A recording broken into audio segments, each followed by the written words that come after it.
An inmate who got pregnant in jail says she was repeatedly raped by a corrections officer. The stunning allegations are in a newly filed federal lawsuit. Investigative reporter Ben Hall spoke exclusively with the woman's parents, who are now raising the baby. It's okay.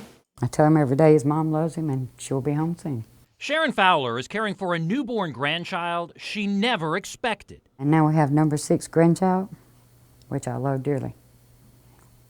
And why this would happen, I have no answers.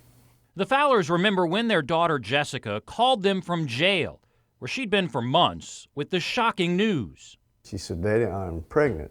And then I'm like, how do you get pregnant in jail? And it's not possible. Jessica, who was sent to the Moore County Jail last year on a probation violation, has filed a federal lawsuit claiming she was repeatedly raped by corrections officer Shane Hopkins. According to the suit, he was newly hired and had not yet completed his training.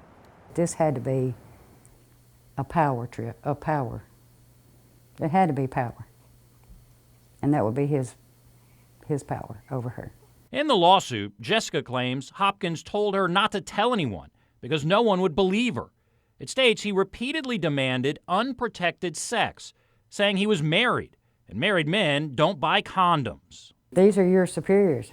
These tell you what you're going to do every day. These tell you when you're going to eat. Last May, Jessica showed signs of being pregnant and was moved out of the jail. After an investigation, Hopkins was arrested and pled guilty to sexual contact with an inmate and official misconduct in November. He's now on the state's sex offender registry. As far as the boy, I'll blame him 50% and I'll blame the rest of it on the county. Fowler believes the county charged Hopkins primarily to protect themselves. That's to cover them. That's to put the blame on the kid, not them. It's their fault. They didn't train them. They didn't run the jail, no supervision.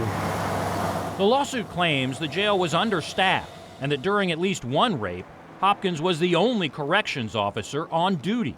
Jessica Fowler is just one of many women who has been abused by men in positions of power. Attorney Ben Rabin represents Jessica and says she wants her story told.